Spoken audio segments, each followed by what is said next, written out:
sabbaha, yusabbihu. Di antaranya adalah surah ini, Sabbaha lillah. Telah bertasbih kepada Allah apa saja yang di langit dan apa saja yang di bumi. Wa huwal azizul hakim. Dan dia, Allah itu Maha perkasa lagi Maha bijaksana.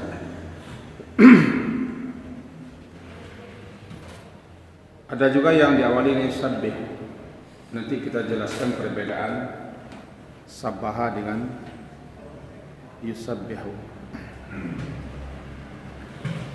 Allah Ta'ala begitu sempurnanya keagungannya, kekuasaannya, keperkasaannya, sehingga semua isi alam semesta, alam raya bertasbih kepada-Nya. Langitkah, bumi, gunung-gunung, pepohonan, matahari, bulan, hewan, burung-burung. Pokoknya sebagaimana yang tercantum dalam surat Al-Isra, surat ke-17, wa man fihi wa in min syai'in illa yusabbihu bihamdi walakin la tafqahuna tasbihahum innahu kana haliman ghafur. Dalam ayat ini, itu ayat yang ke-44 surat Al-Isra, surat ke-17, dinyatakan bahwa senantiasa dan terus-meneruslah bertasbih kepadanya Allah itu langit yang 7, bumi, wa man fihinna, dan siapa saja yang ada padanya, wa in min syai', dan tidak adalah sesuatu pun jua melainkan bertasbih dengan memujinya, walakin, tetapi, la tafqahuna tasbihahum, kamu tidak memahami, tidak mengerti tasbih mereka. Sesungguhnya Allah itu haliman, maha santun lagi maha pengampun. Kita pahami sejenak ayat. Menurut para ulama, ibadahnya alam semesta ini adalah tasbih, dan tasbih itu adalah ibadah mereka. Segala sesuatunya bertasbih dengan bahasa dan cara mereka masing-masing, yang hanya Allah sajalah yang tahu bagaimana tasbih mereka. Itu satu. Kemudian disebutkan juga bagaimana tasbihnya alam itu. Ulama-ulama banyak menyebutkan itu tasbihnya hakiki, sebenar-benar bertasbih. Apa maksud sebenar-benar tasbih? Dengan lisan, dengan bahasa mereka.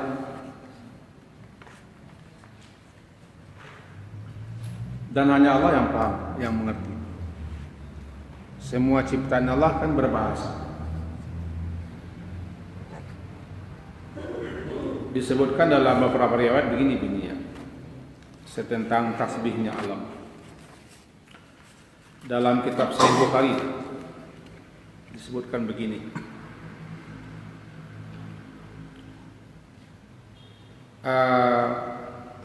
Dari Abdullah bin Mas'ud, semoga Allah meridainya, dia berkata, kunna na'udul ayati barakah wa antum ta'udunaha takhfifan. Kami menganggap ayat-ayat itu, mukjizat itu merupakan berkah, sementara kamu semua menganggap itu pertakul. Kunna ma'rusillah, pada satu kali kami bersama Allah dalam sebuah perjalanan. Faqalal ma', tiba-tiba cadangan air menipis. Kita maklum dalam perjalanan perang pasir air sangat dibutuhkan. Qallal ma', tiba-tiba air menipis sedikit sekali. Kata Rasulullah, utlubu fadlatan min ma', coba kalian cari air agak sedikit jadilah. Lalu para sahabat faja'u bi ina'in fihi ma'un qalil, para sahabat membawa air dalam sebuah bejana sedikit air. Rasulullah SAW adakhala yadah fil ina, beliau memasukkan tangan ke dalam bejana itu. Setelah itu beliau berkata, hayya alat tahuri mubarak, kesinilah kamu semua untuk mensucikan diri, membersihkan diri dengan air yang penuh berkah. Wal barakah minallah, keberkahan itu datang daripada Allah. Kata Ibnu Mas'ud, falaqad ra'aitul ma'a yanbu'u min baini asabi Rasulillah, demi sungguh kami betul-betul melihat betul-betul melihat air itu terbit keluar di antara jari jemari Rasulullah SAW. Walaqad kunna, dan demi sungguh pula kami, kunna nasma'u, kami mendengar tasbihat ta'am, makanannya kami makan ketika itu bertasbih, kami dengar betul. Wa huwa yu'kal, makanan yang sedang dimakan itu dimakan Rasulullah bertasbih, kami dengar. Hadis Sahih Bukhari 3579. Ini salah satu dalil, salah satu petunjuk bahwa alam itu bertasbih dengan lisannya,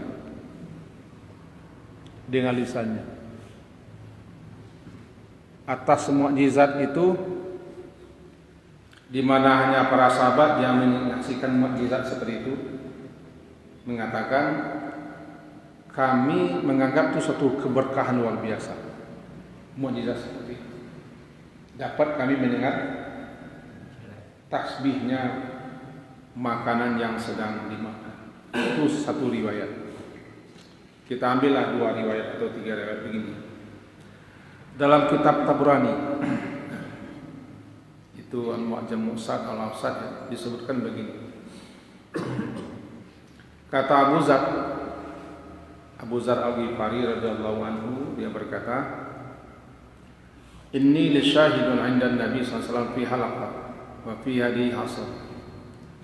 Aku ketika itu hadir di halaqah. Halaqah itu begini lah, halaqah. Nabi kalau duduk dengan para sahabat-sahabat itu pasti mengitari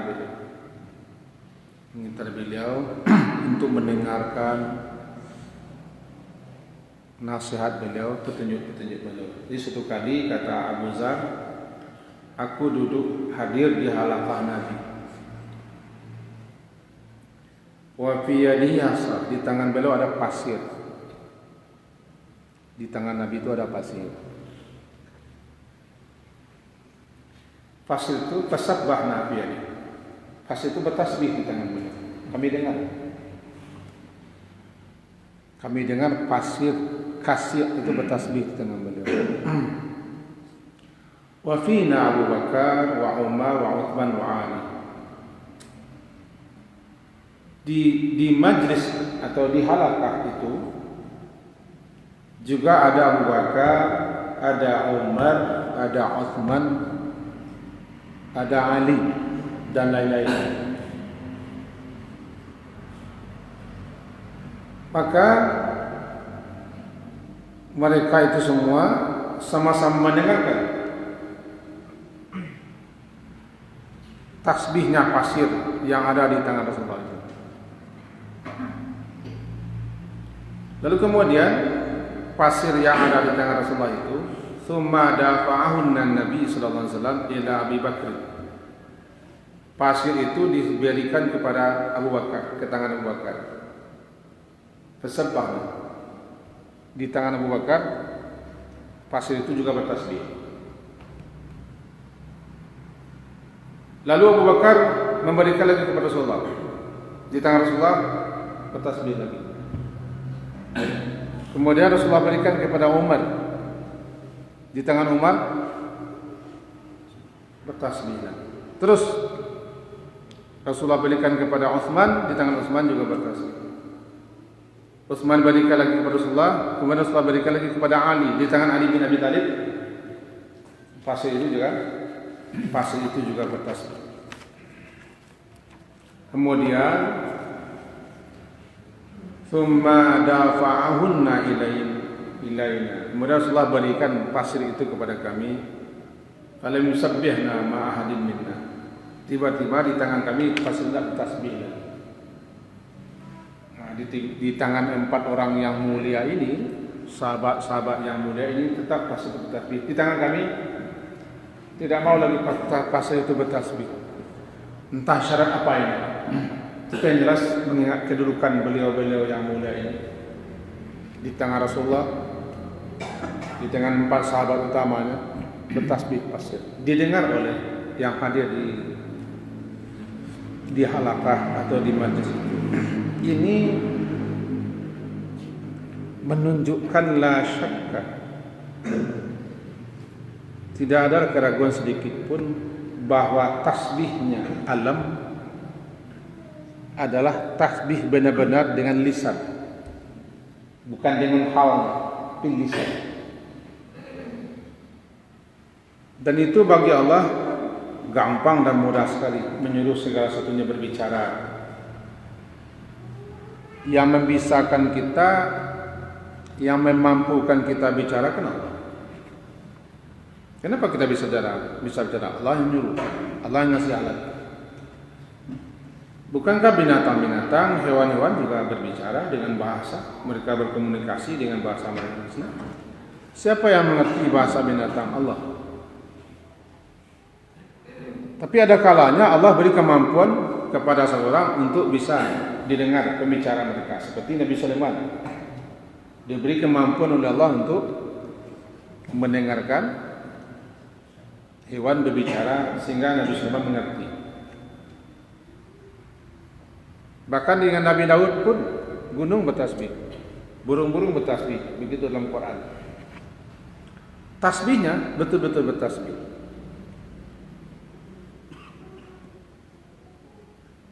Nabi Muhammad lebih-lebih lagi diberikan kemampuan, kekuatan oleh Allah, dan itu sebagai mukjizat beliau, di mana suatu kali kata Ibnu Mas'ud, hadis Sahih Bukhari juga, kunna nasma'u tasbihat ta'am, kami mendengarkan tasbihnya makanan yang sedang dimakan. Itu makanan yakni biyadin Nabi, makanan yang ada di tangan Nabi, dimakan bertasbih dia. Wa kallamahu, dan pernah pula bicara langsung kepada Nabi makanan itu dengan bahasa yang kami dengar. Itu ketika beliau zira' syatta, dengan kambing yang telah dibubuhi racun oleh orang yang meracuni beliau, Yahudi. Makanan beliau bertasbih, dan makanan itu ada yang bicara kepada Rasulullah yang kami dengar, bahwa makan itu memberitahukan kepada beliau a'lamahu bima fihi minas sum. Makanan itu menyampaikan bahwa dalam makanan ini ada racun. Itu didengar oleh para sahabat, tasbihnya dan bicaranya. Juga pernah batang kurma yang selalu Nabi jadikan untuk bersandar ketika khutbah, menangis ditinggalkan Nabi. Ya apa? Kita ungkapkan itu semua menyatakan bahwa alam itu bertasbih dengan bahasa alam. Bukan keadaannya saja, tapi bertasbih dengan lisannya. Cuma walakin la tafqahuna tasbihahum, tetapi kamu tidak bisa memahaminya, tidak mengerti bagaimana tasbih mereka. Masalahnya kita tidak hidup di zaman Rasulullah. Jangan kepada sebagian sahabat diperdengarkan tasbih. Ini saja rasanya sudah cukup menjelaskan bahwa segala sesuatunya bertasbih kepada Allah. Dan tasbih itu ibadahnya alam.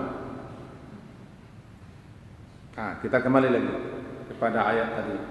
Awal surat Al-Hasyr, surat ke-9, sabbaha lillah. Bisa dipahami dengan telah bertasbih.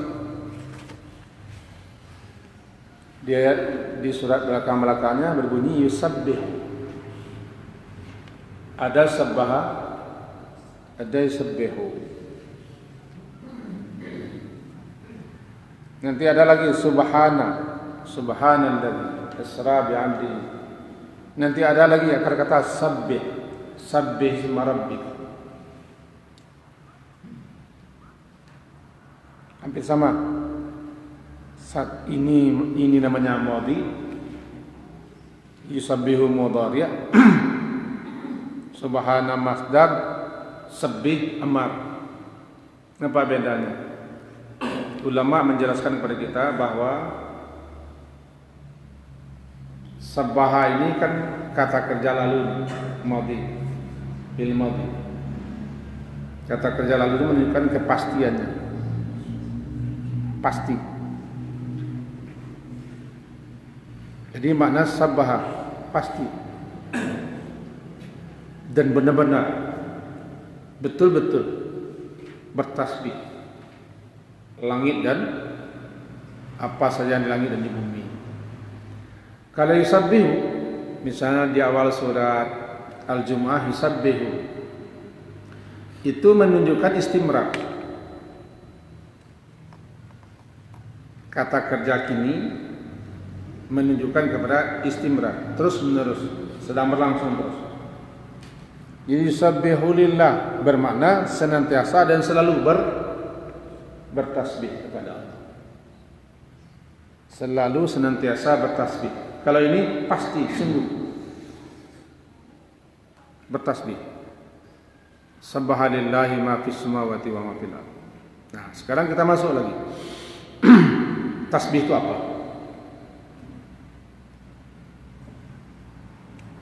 Tasbih itu secara bahasa terambil daripada 3 huruf. Ada sin, ada ba, ada ha. Asal katanya adalah jauh. Sabaha itu kalau kita terjemahkan dalam bahasa kita maknanya jauh. Dikatakan seseorang bertasbih karena ketika itu orang yang bertasbih menjauhkan dalam benak dan pikirannya segala sesuatu yang tidak layak, yang tidak pantas disandang oleh Allah, dihubung-hubungkan, dinisbahkan kepada Allah. Karena Allah itu Maha Suci. Dia tidak disentuh sedikit pun kekurangan. Dia Maha Sempurna. Maka hakikat bertasbih adalah meyakini kemahasucian Allah, kemahasempurnaan Allah, dan Allah itu terjauh terhindar, terlepas dari segala hal-hal yang tidak pantas, yang tidak patut. Karena dia Maha Suci, lagi Maha Sempurna.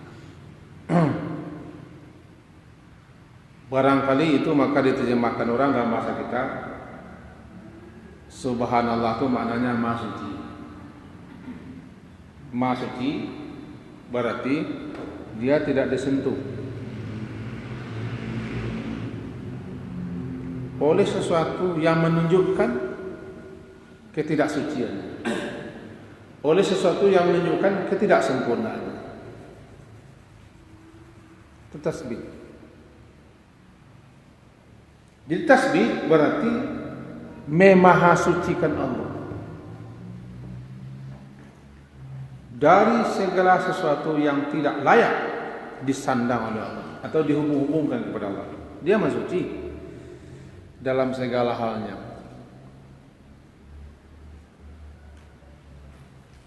Dengan begitu, jika seseorang membaca misalnya Subhanallah atau Subuhun atau Kudusun atau Subhanakallah, berarti ketika itu orang ini dengan lisannya mengatakan Allah Maha Suci, Allah Maha Sempurna. Itu lisannya mengucapkan begitu. Kalau dia nyatakan Allah Maha Suci, Allah Maha Sempurna, itu menunjukkan tidak ada yang datang daripada Allah itu sesuatu yang tidak pantas, yang tidak layak, yang tidak baik, yang mengurangi kemahasuciannya atau yang menunjukkan ketidaksempurnaan. Tidak. Semua yang datang daripada Allah pasti baik. Karena Allah Maha Suci daripada berbuat tidak baik. Hukumnya baik. Keputusannya baik. Ketetapannya baik. Izin dan restunya baik. Apapun yang datang daripadanya baik. Karena dia Maha Suci untuk tidak berbuat baik. Dia Maha Suci. Pokoknya apa saja yang dihubungkan, yang disembahkan kepada Allah dan apapun yang datang daripada Allah, semuanya itu menunjukkan kemahasempurnaannya. Karena dia Maha Suci daripada kekurangan. Inilah hakikat tasbih. Cuma barangkali kita itu termasuk saya baru pandai sekedar mengucapkan tasbih. Subhanallah, subhanallah, subhanallah, subhanallah. Apalagi sebagian kita juga termasuk saya, kita itu bertasbih hanyalah mengharapkan pahala. Baca sekian pahala. Baca ini fadilah. Baca ini keutamaannya. Ini ganjarannya. Kita dipacu, didorong untuk bertasbih, salah satunya hanya mencari pahala. Bukan untuk menyatakan dan meyakini kemahasucian Allah. Kata ulama juga, ketika seseorang hamba memprotes keputusan kebijakan Allah, ketika itu dia secara tidak langsung menggugat kemahasucian Allah. Kenapa begitu? Contoh, hari hujan atau panas. Hujan itu tidak terjadi kalau Allah tidak izin. Terjadinya karena Allah izin. Lalu ada orang mengeluhkan turunnya hujan.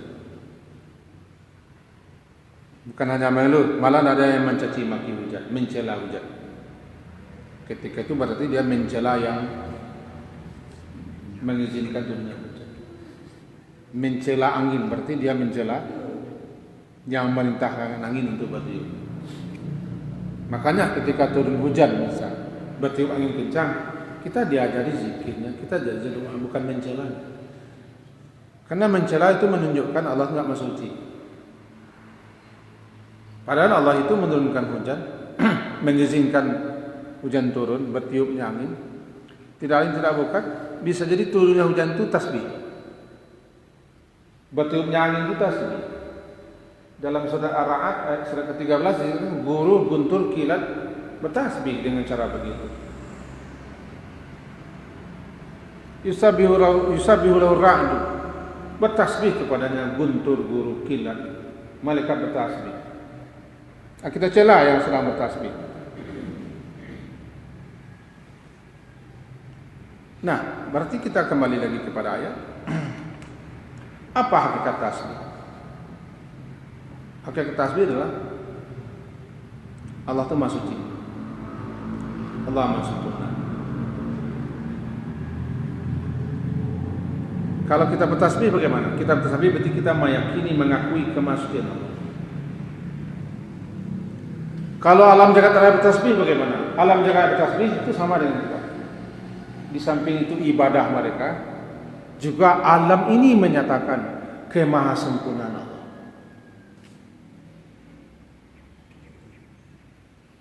Aturannya, syariatnya, petunjuknya, kitab sucinya, firman-Nya, itu sempurna, tidak usah digugat-gugat. Sebagaimana orang Indonesia menggugat syariatnya, seakan-akan dia lebih pintar pula dari penguasa alam. Alam ini bertasbih kepadanya, menyatakan kemahasempurnaannya, kemahasuciannya, keterjauhan, keterhindaran dia daripada aib, cacat, celah, kekurangan dan hal yang negatif. Kalau menggugat hukum Allah, syariat Allah itu menyatakan hukum Allah itu ada negatifnya. Syariat Allah itu ada kekurangannya. Nah, siapa kita ini?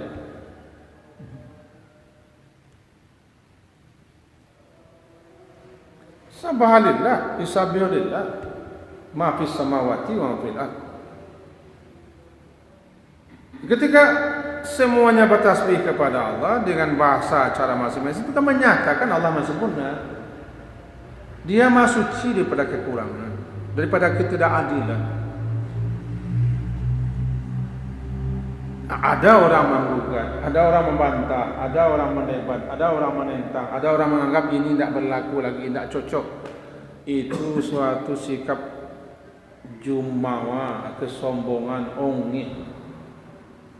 ongeh banget. Kalau ambola Tuhan lah cahaya apa jago. Kalau saya menjadi Tuhan cahaya, tapi tidak mungkin saya jadi Tuhan. Cuman Allah, karena Dia maha segala-galanya, dibiarkannya orang yang ongeh itu hidup. Barangkali untuk latihan bagi kita. Dibiarkannya orang sombong itu menggugat dia, membantah dia, mendebat dia. Dibiarkannya orang itu mencaci firman-Nya, membantah syariatnya.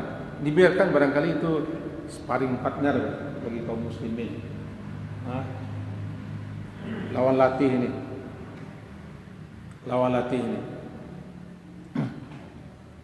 Ini arena untuk berjuang. Arena untuk berjihad. Arena menunjukkan cemburuan kita. Ada girah kita apa tidak? Karena bagi Allah gampang saja. Pajak-pajak itu Allah, pajak-pajak alam pun digenggamannya bisa hancur alam. Tapi dibiarkannya orang yang ongeh, orang yang sombong itu menggugat kemahasuciannya. Menggugat wahyunya kan menentang kemahasuciannya. Jadi kita lenceng sedikit kaji kita tadi. Kembali kita jelaskan bahwa memang segala sesuatunya itu bertasbih kepada Allah. Apa saja yang di alam semesta ini. Wa in min syai'. Tidak ada sesuatu pun yang tidak bertasbih kepada Allah. Dan Allah mengerti bagaimana tasbihnya. Allah mengilhami kepada masing-masing makhluk itu cara bertasbih. Kamu hai manusia tidak paham dengan tasbih. Tidak paham. Tapi yakinilah mereka bertasbih. Jangankan bahasa alam, gunung bertasbih. Iyalah, gunung kan diperintah oleh Allah bertasbih bersama daun. Burung-burung juga. Kita yakini mereka bertasbih. Iya. Bagaimana caranya? Kamu tidak paham. Jangankan bahasa gunung, bahasa pohon, bahasa pasir, bahasa makanan, bahasa air, bahasa angin dan segala macam. Sedangkan bahasa kita saja banyak yang kita tidak paham. Saya orang Ambu, orang pakai Senayan Kamang Mudia. Kau tiga balik, urai. Ada bahasa kita yang tak mengerti kita. Bahasa kampung Ambo, jo bahasa orang Kurai, ada yang tak dipaham. Bahasa orang Kurai, bahasa orang Singapura, ada yang tak dipahami orang Kurai. Itu awak sama awak masih di Minang ke bawah. Apalagi bahasa Bukit Tinggi, bahasa Kumbuh, lain. Ya bahasa pesisir, bahasa Piaman lah beda. Antara kita masih dalam suatu wilayah, masih di ranah Minang, banyak bahasa itu yang kita tidak memahami, tidak mengerti. Bagaimana mungkin kita akan mengerti bahasanya pohon, bahasanya gunung, bahasanya batu, bahasa hewan, bahasa ikan, bahasa burung, bahasa langit, bahasa bumi. Kalau begitu, yakinilah semuanya bertasbih. Sudah, sabalilah, semuanya bertasbih. Bertasbih mengakui kemahasempurnaan Allah, kemahasucian Allah. Itu hakikatnya. Tidak ada arti tasbih yang dibaca beribu-ribu kali kalau kita tidak meyakini kemahasempurnaan Allah, kemahasucian Allah. Tidak ada faedahnya. Walaupun berpahala, tapi faedah pengaruhnya kepada kita membaca tidak ada. Kalau hanya sekedar bertasbih mencari bilangan-bilangan. Banallah, banallah, banallah, banallah, banallah, banallah, banallah, banallah, banallah. Kalau hanya itu tidak ada kesan pengaruhnya, tidak ada. Paling-paling berpahala jadilah kalau betul bacaannya, kalau betul pula niatnya lulus berpahala. Tapi pengaruhnya, kesannya kepada yang membaca tentu tidak ada. Dia tidak mengerti apa tasbih. Contoh, ketika kita baca Subhanakallahumma, subhanaka Allahumma wa bihamdika, kan begitu. Ketika kita baca Maha Suci Engkau ya Allah, atau Subhanallah, Maha Suci Allah. Ketika kita membaca itu sebenarnya kita sedang mengakui kemahasucian, kemahasempurnaan Allah, dan kita hendaknya mengakui apapun yang datang daripada Allah semuanya menunjukkan kemahasempurnaan dan kemahasucian. Tidak ada yang datang daripadanya apapun yang buruk, yang jelek, yang tidak baik. Cuma sisi pandang kita sajalah yang tidak baik. Kenapa begitu? Ya, kalau kita kampanye ya hari hujan, itu kan sisi pandang saja kita yang tidak baik. Hari hujan itu kampanye hari hujan, yang macam tidak baik sih. Kan kita nak kampanye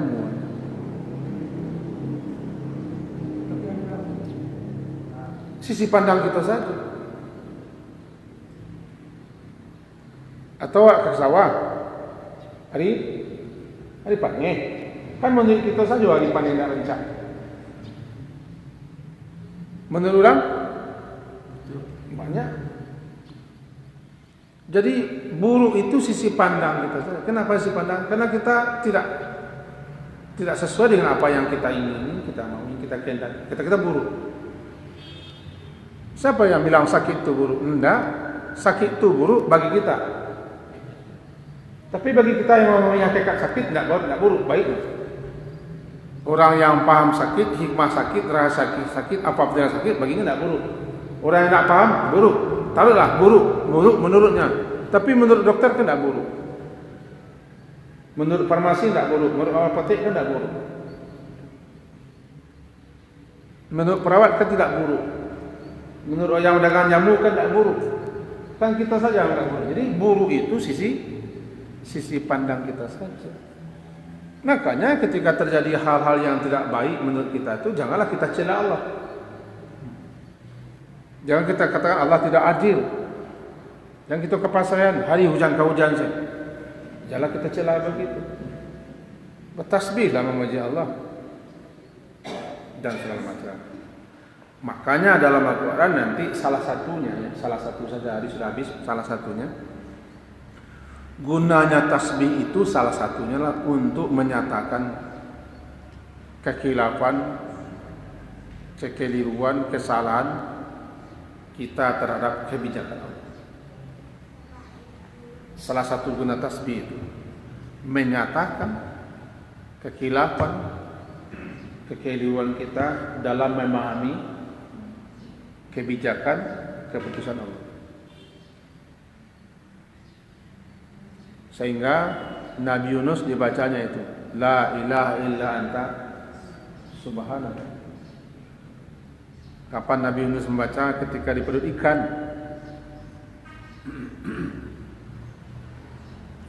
Dia menduga Allah akan membiarkannya saja, tidak akan melindungi, tidak akan menjaganya.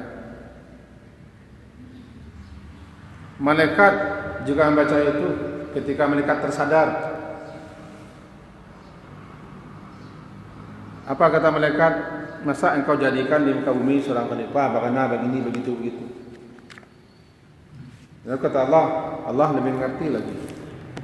Ketika Allah uji malaikat dengan Adam, sadar malaikat. Sadar malaikat. Jangankan apa yang akan terjadi di bumi, yang di hadapan kalian saja kalian tidak tahu. Yang di hadapan kalian saja kalian tidak tahu. Bagaimana kalian bisa menduga, mengira, apalagi memastikan apa yang terjadi di bumi nanti keturunan Adam. Sadar malaikat.